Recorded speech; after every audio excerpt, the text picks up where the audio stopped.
Hey Jack, I don't know if you're aware of this, but because of your green screen, every so often I can see your microphone Oh, I'm well popping up. aware. I love it. It's great. I'm totally leaving that in. Oh, it's the microphone. I thought it was my chair.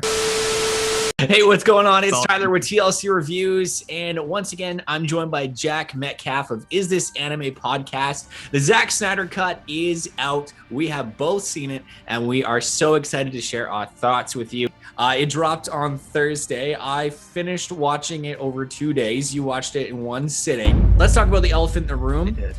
The aspect ratio. How do you feel about that? Well, I mean, what is there to think about the aspect ratio other than like, okay, he wants the IMAX format, but okay, like give me that ratio and when I go see it in IMAX or if Yeah, Vancouver even had an IMAX. But personally, it's like, do we need this? Like, who has an IMAX TV? Nobody. Like, the average consumer doesn't, right? The average consumer doesn't. It's so it reminded me of The Lighthouse, though, which we both seen, and that was a 4:3 ratio, yeah, I believe. I got used to it, and thankfully the story was a heck of a lot better than the previous cut we had seen of this movie. Yeah. So, yeah, what are your thoughts? Well, it opened a hell of a lot differently. We don't see that awful CGI Henry Cavill Superman mustache. What? I like how they showed the opening with Superman dying and it's heard all across the world. And then it signals to Steppenwolf that Superman is no longer there to protect. I thought it was a great opening for the film. I thought, if I'm being brutally honest, I mean, I was watching it with my girlfriend and we were both like, okay, this is really slow. Like, is this gonna get going? And I told her, I was like, well, it is a 4-hour movie. They're taking their time. It's basically an assembly cut. I know he is denied saying it's an assembly cut, but you know, for those not in the know or the term assembly cut is when you kind of just have a cut of all the footage and it's edited in chronological order. But aside from that, there's like basically minimum edits. And all assembly cuts are eventually cut down. Like I'm sure there's a 3.5-hour cut of Guardians of the Galaxy if you looked for it or something like that. This is the whole movie. If there are any deleted scenes, I don't feel like watching them because it's already 4 hours long. Yep. It was interesting. I mean, yeah, I think you can definitely kind of tell when scenes went on too long. If you look at comparisons on YouTube online, there's already a lot of cool comparison videos, and you can tell when they're very much like in a lot of scenes, with the exception of ones that have like ginormous differences. It's mostly just everything just goes on several beats longer. But I didn't mind that. I think it's an interesting film. Like I said, I admire the audacity of it, the fact that they gave Snyder $70 million to finish his original vision. And also, like, the movie itself, as pacing aside, was pretty satisfying, I felt. Yeah. Especially that third act and obviously everything they do with Cyborg. Like, it's ridiculous how much they cut out of Cyborg's character in the theatrical release. Like, ridiculous. I came out of that movie saying to myself, he was the best part of this movie. He was by far the best protagonist, the person with the most impact, the person with the best story. I love how they fleshed out him as a character. I remember thinking to myself, if he dies at the end of this movie, I'm gonna care. In the first Justice League, like I didn't even know who he was. I was like, who's this Cyborg character? Like, we did not get to know him at all. So if something happened, I wouldn't have cared. But I thought him, his dad, when his dad unfortunately dies, like, I actually cared. That still didn't make a lot of sense to me because his dad sacrifices himself, but the guy still gets the box. I'm like, oh, why'd you just kill yourself, buddy? Well, sometimes that happens. It felt kind of pointless. Oh, like I love the actor who plays his dad. Yeah. Joe Morton, as I was telling you through text, Joe Morton, he also played the creator of the Terminators in Terminator 2. So that was a fun bit of casting, him playing one creator of robots to another. And Snyder clearly an intentional like wink. And Joe Morton, if you've seen him in other shows like Scandal and throughout his long career, is just a fantastic actor. Yeah, it was probably really easy for him to just slip into the shoes of another very similar character. But I thought he did an amazing job. I'd love to see him in more work going forward. Do you think Ray Fisher's career, because of this, will gain more traction now? I would hope so. I think Yeah. obviously he took a gigantic risk because, I think obviously Snyder was, cheerleading the Snyder Cut, but Ray Fisher was easily like number 2 or even maybe even number 1 because he was the one who was going off about Joss Whedon and all the other executives long before. And even me, like even when I first heard the allegations, I was kind of skeptical. But obviously, the story has come out, and if you haven't heard, you can obviously look up that online, what went down, and just what he was put through. But of course, I know some people. There is a perception among some people when people come out with allegations, they're like, "Oh, you're just doing that to further your career." And if you look at the history of it, usually when people speak up, they get blacklisted. And Ray Fisher has not worked since he's been speaking. I hope he works more because of this performance and because he's finally gained this elevated status.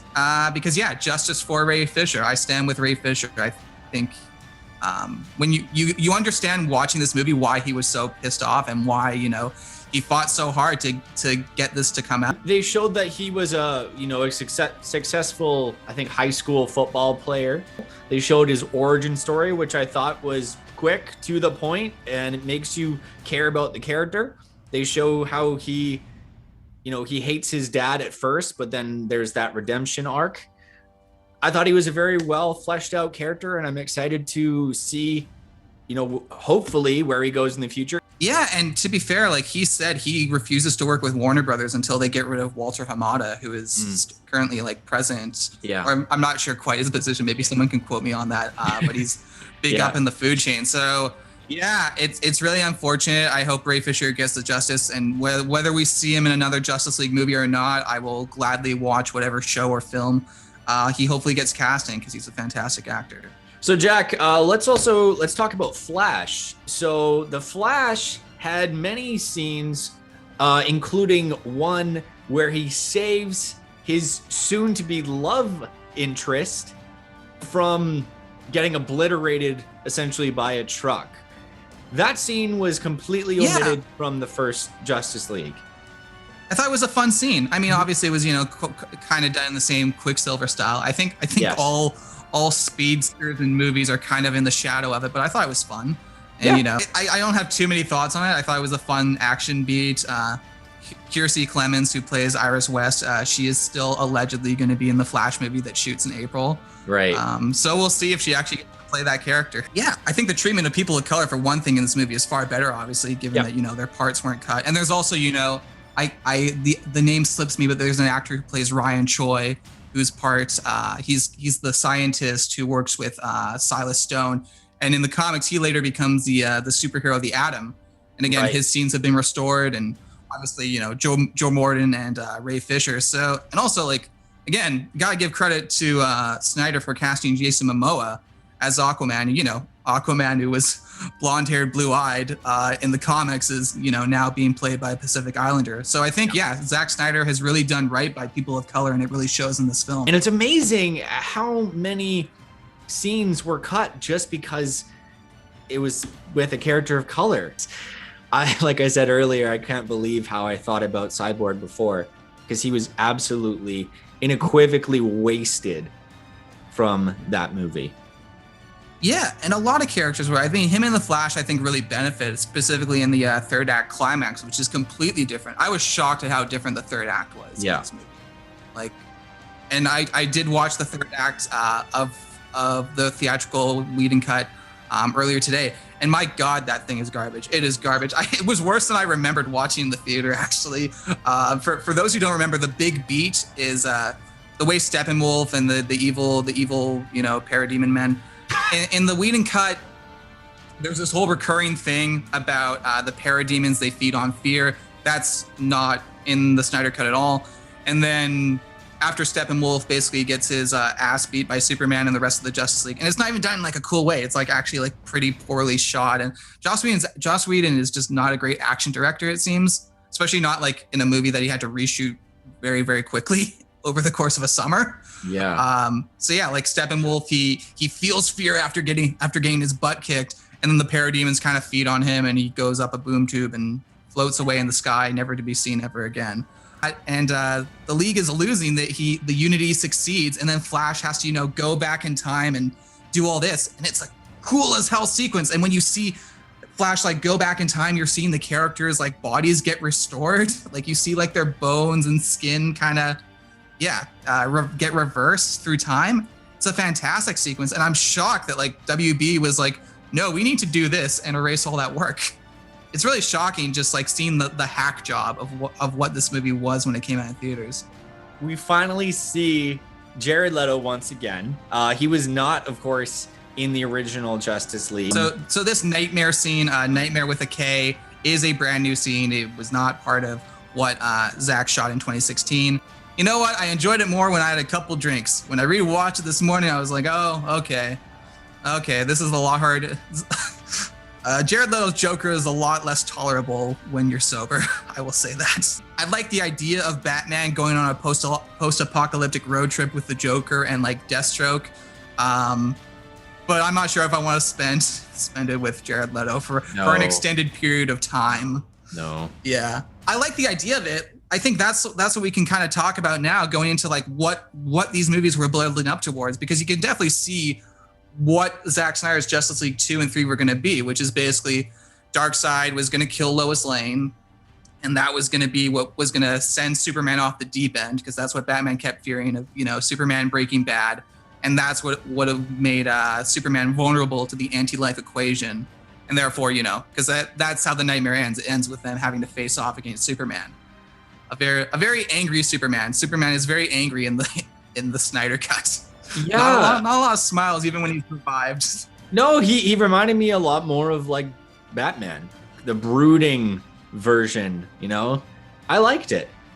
I still, you know what?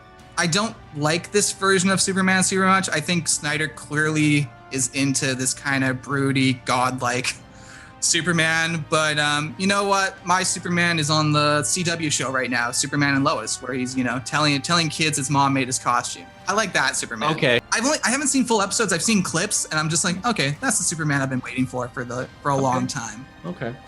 And I saw someone on Twitter. They said a Superman movie should basically be Ted Lasso, but with superpowers. I don't know if you've seen Ted Lasso on Apple TV. Yeah, I love the character. Yeah.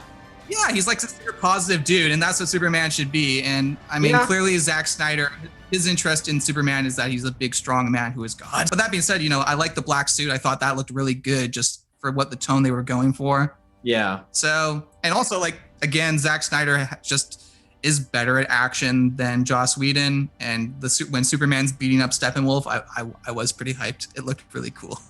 Yeah. It looked really cool, man. I'm a simple guy. I like it when my superheroes beat up weird alien dudes. I actually grew to like Steppenwolf as a character.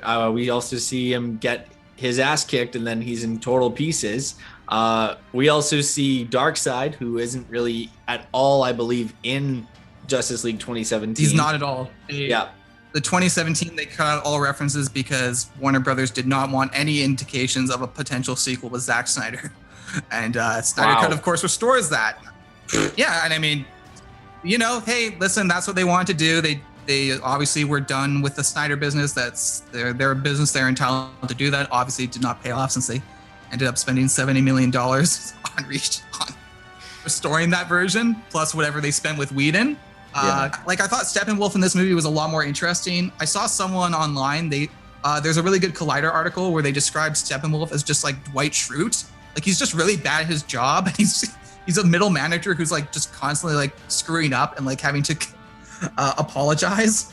That's like, an this version of Steppenwolf sucks. Yeah. Like he sucks, but he sucks in an interesting way. You understand why he's afraid of Darkseid. You understand why he's so desperate to conquer the world and loses to a bunch of humans. So, poor Steppenwolf, he was just not good at his job. Better luck next time, dude. Well, guess not, because Wonder Woman chopped his head off, and then Darkseid stepped on his head. So I don't think there's any going back. But even let's also talk about one of my favorite DC characters, who I was very excited to see, but then his appearance made no sense in the movie. Martian Manhunter. I was very excited for this scene ever since the rumbles of the Snyder Cut started. I was like, I don't care about the Snyder Cut, but I want to see Martian Manhunter on screen. And his scenes sucked. They sucked. I thought he was okay. They were not good. I okay, but they just made no sense. You're recognize the the character. comics guy, Jack. I'm not, Yeah. but I knew who he was, at least by name, because of Supergirl. Yeah, I thought the Supergirl Martian Manhunter design looked better despite being on the CW and therefore costing like $5 to render. I know, yeah. I thought he was okay. Yeah, it was fine, but it just didn't contribute to the story. And according to Zack Snyder, that final scene, the final scene in the movie where Ben Affleck, Batman, is talking to Martian Manhunter, when they shot it, he was actually going to be talking to the Green Lantern, John Stewart, the African-American Green Lantern, the one that fans best know from the 2000 Justice League animated series. But, you know, they shot that scene with apparently Ben Affleck speaking to whom he thought was the John Stewart Green Lantern and not an alien. Mm-hmm. So they just kind of fit it in like that. But then Warner Brothers was like, no, we're using the Green Lanterns, so you can't use them. And then Warner Brothers didn't use the Green Lanterns because that's how well they've been managing their properties. Yeah. We're still awaiting that Green Lantern movie, guys. The new one, I suppose. Well, we got the Green Lantern stamp of approval from Ryan Reynolds, who finally saw his own damn movie. Why not? Who else are you going to cast for it? I'm sure Ryan Reynolds would be down. There's nothing in that movie that's inherently uncanon, I suppose. So we'll see. I just like superheroes. I want to see more of these movies, and I want to see them on a timely schedule instead of the weird delays we've had due to executive management. I mean, by the time we see Justice League 2, we'll have Avengers 5, and who knows what else. Hey, Jack, I don't know if you're aware of this, but because of your green screen, every so often, I can see your microphone. Oh, I'm well aware. I love it. It's great. I'm totally leaving that in. Oh, it's the microphone. I thought it was my chair. On that note, buddy, thanks so much for chatting, Jack. Always appreciate your comics insights, and I'm looking forward to the next time that we can talk more about this. Cool, man. All right, that was fun. Well, that's it for the video. Thanks to Jack from Is This Anime Podcast for once again joining me. It's always a lot of fun hearing what he has to say. I want to know, what did you think of Zack Snyder's Justice League? You heard our thoughts, but leave your comments in the comment section below. Remember to subscribe and give a thumbs up because it really helps the video. But once again, I'm Tyler with TLC Reviews, and we'll see you next time.